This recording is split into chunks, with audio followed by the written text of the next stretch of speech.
अस्सलाम वालेकुम। खैर नाल ओवरसीज पाकिस्तानी दा ग्रुप बन गए।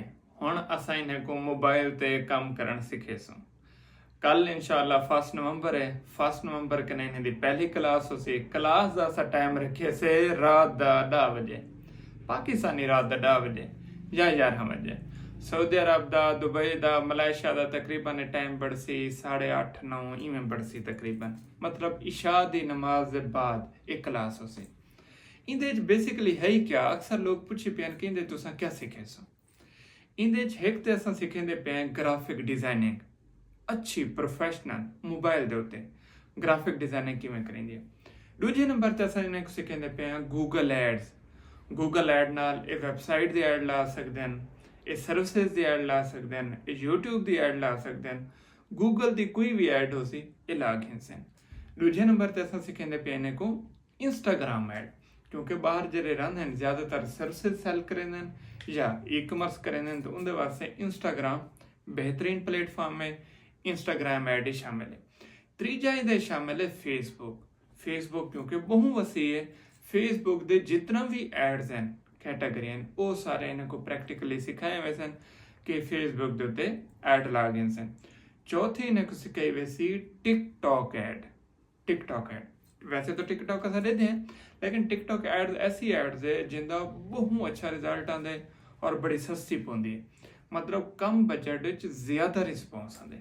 ये चीज़ां असें सिखेंदे पे। इन बाद क्या थी सी, हुणे एड एक्सपर्ट ही बनवे सन, ग्राफिक डिजाइनर ही बनवे सन।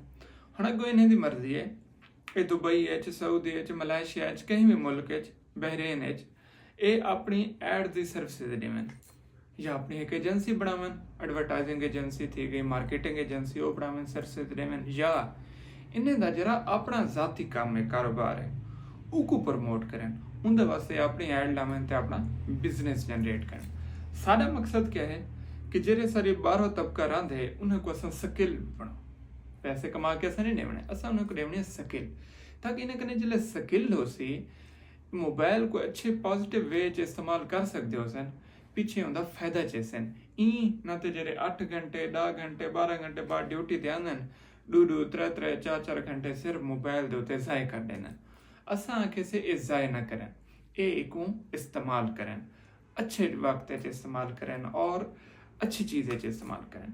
उनके च फायदा थी सी 4 हफ्ते हैं तकरीबन, इंदे 4 हफ्ते च ग्राफिक डिजाइनर ही बन वैसे, कहीं ना कहीं स्टेप ते इन्हें को काम आंदा रहे वैसे, एडवरटाइजिंग दे एक्सपर्ट थी वैसे, कितहीं ना कितहीं ये लगे रह सन और उनका कोई ना कोई फायदा चाहती रख सन। ये मेरा प्रोग्राम है ओवरसीज वाले वास्ते कि जेरे बाहरों रहन असा उन्हें को एक्सपर्ट बनाओ। किदा एक्सपर्ट बनाओ? ग्राफिक डिजाइनिंग दा ते एड्स दा। और इंशाअल्लाह आज 31 है, कल रात को 10 बजे 11 बजे इंशाअल्लाह क्लास स्टार्ट थी वैसी, तो कल असें ग्रुप को बंद कर देसूँ। हाली तक जेरे रहंदे न वो ऐड थी सकते हैं, रब्ता कर सकते हैं, थींदे भी पेन। तो कल रात दा जो ही पहला लेक्चर थी सी इन ग्रुप दी एंट्री बंद। पहले असा 2 ग्रुप बनाए, एक बड़ा से मार्केटिंग दा, एक बड़ा से ई कॉमर्स दा, और एक फेज उन्हें दा थी कि एक फेज रहा पे वो इंशाल्लाह 2-3 हफ्ते थी वैसी। ये हुण साडा दूजा ग्रुप है जरा एडवरटाइजिंग दा स्पेशली, और इंदे वास्ते भी असां 3 कने 4 हफ्ते रखें से, 1 हफ्ता ग्राफिक दा, 3 हफ्ते एड्स से। तो इंशाल्लाह इंदे ते काम करे सो तो आपको स्टेप बाय स्टेप अपडेट ही करेंदे रहे वैसों। और मैं तो हुण कोशिश करेना कि जरा लेक्चर थींदे उन्हें वीडियो भी रिकॉर्ड कर गिना और रिकॉर्ड वीडियो वाला अपलोड भी कर गिना कि बे भी कोई देखें तो उन्हें को भी फायदा थी वाला, उतो तो को ये भी अंदाजा थी वैसे कि कितने अच्छे तरीके ना समझे न पढ़े न लिखे न, ये तो को पता लग गए। मैं 3-4 पिछले लेक्चर अपलोड किए में तो साके देख सो तो को अंदाजा थी वैसे कि में, और सारा कुछ थी ना पे ही मोबाइल दे उत्ते जिंदे उत्ते वीडियो देते बैठे। मेरा टारगेट है कि ही मोबाइल को तुसा अच्छा इस्तेमाल करना है, नेगेटिव तो वह गिनी दे, लेकिन असें को पॉजिटिव इस्तेमाल करना है कि जेरे सारे कने कीमती पुरजा है असां इंदे जो कितना फायदा चाह सकते हैं वो फायदा चाहण की असां कोशिश करेंदे पे। तो वीडियो को शेयर करे सो और उन्हें ग्रुप से लाजमी शेयर करे सो जेरे ओवरसीज वाले जेरे प्रोग्राम में शामिल थी होना चाहन। कल तक दा तुरे कने टाइम है, कल तक तुसा लाजमी एनरोल थी वञो। कल रात को इंशाल्लाह पहली क्लास होसी और इंशाल्लाह मेहनत करो, असा भी मेहनत करे सो, अच्छा रिस्पॉन्स निकल सी, अच्छा नतीजा निकल सी, अच्छा रिजल्ट आ सी, और कहीं ना कहीं मोड़ ते इनका फ़ायदा ज़रूर थी सी। वसदे रहो।